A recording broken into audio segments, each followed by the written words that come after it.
প্রাকৃতিক সম্পদ, কৃষি উৎপাদন এবং বহুমুখী শিল্পের সম্ভাবনার জেলা নাটোর। 12টি ইউনিয়ন এবং 2টি পৌরসভা নিয়ে গঠিত নাটোরের সদর আসন, যে আসনে বইছে ভোটের হাওয়া। 4,68,000 ভোটারের এই আসনটি জাতীয় সংসদের 59 এবং জেলার 2 নম্বর আসন, যেখানে বিভিন্ন প্রতিশ্রুতিতে ভোটারদের কাছে যাচ্ছেন প্রার্থীরা। সেখানকার সবশেষ খবর জানাতে নাটোর থেকে যুক্ত হয়েছেন রাকিবুল হাসান।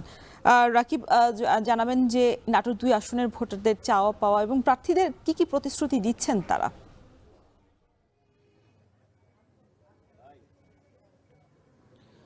রওশন, সারা দেশের মতো আসলে ত্রয়োদশ জাতীয় সংসদ নির্বাচনের যে ব্যস্ততা সেটি আমরা নাটোরেও লক্ষ্য করছি। আসলে 4টি আসনের এই যে জেলাটি, সেখানে আমরা সকাল থেকে আসলে বিভিন্ন জায়গায় ঘুরেছি।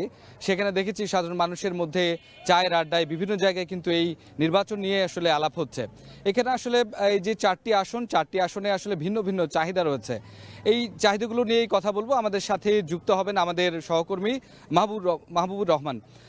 মাহবুব, একটু জানতে চাই আসলে এই যে 4টি আসন, ভিন্ন ভিন্ন আসলে পরিবেশ এবং ভিন্ন ভিন্ন একেবারে চলনবিল অধ্যুষিত একটি এলাকা।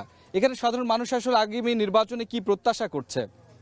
রাকিব, আপনি যেমনটি বলছেন, আসলে নাটোরের অর্থনীতিটাই মূলত কৃষির উপরে নির্ভরশীল। এখানে বিশেষ করে প্রায় 6.5 লাখ মেট্রিক টন ধান উৎপাদন হয় এবং বিভিন্ন খাদ্যশস্য উৎপাদন হয়।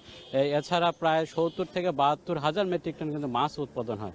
তো সেক্ষেত্রে বুঝতে পারছেন যে এখানকার অর্থনীতিটা মূলত এখানকার কৃষি নির্ভর। আমরা সাধারণ মানুষের সঙ্গে কথা বলেছি, তারা আমাদেরকে যেমনটি বলেছে যে তাদের যে এই ভোটের যে প্রত্যাশা বা প্রার্থীদের কাছে যে প্রত্যাশা, যে আগামী যারাই আসবেন তারা যেন কৃষির যে উপকরণের যে মূল্য সেটি যেন কমিয়ে তাদেরকে যে খাদ্যশস্য উৎপাদনে সেটি যেন সহযোগিতা করে।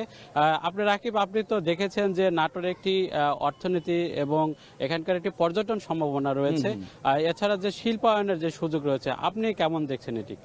আসলে মাহবুব, বিভিন্ন সময় আমরা দেখেছি এখানে কিন্তু চিনিকল আছে এবং একই সাথে এই যে নবাবী আমল থেকে যে স্থাপনা, এবং নাটোর কিন্তু পুরো এই অঞ্চলের, বিশেষ করে রাজশাহী নাটোর, এটির একটি প্রধান কেন্দ্র ছিল। সুতরাং সাথে এখানকার চলনবিল, পর্যটনের অনেক সম্ভাবনা আছে এবং একই সাথে যে চামড়া শিল্প, সেটির একটা বড় একটা জায়গা তৈরি হতে পারে, যেখানে কিনা আমরা ঢাকাতে দেখি আসলে নানা ধরনের সমস্যা তৈরি হয়। তো মাহবুব, আসলে এই সমস্ত সম্ভাবনা নিয়েই আগামী দিনে যারা আসলে প্রার্থী হবেন তারা ইস্তেহার সাজাচ্ছেন এবং এই যে নাটোরের যে আসলে অর্থনীতির জায়গাটি সেটি আরো বেশি শক্তিশালী করতে চাচ্ছেন। তো আজকে বিকেল 4:30টায় আমরা ভোটারের ইস্তেহারে সেগুলো নিয়ে কথা বলবো। এই জেলার শীর্ষস্থানীয় যারা নেতা আছেন তাদের সাথে সেটি দেখার আমন্ত্রণ জানাচ্ছি। তো এই ছিল নাটোর থেকে আমার কাছে সর্বশেষ। Amrapali fruit syrup, real magic in every drop.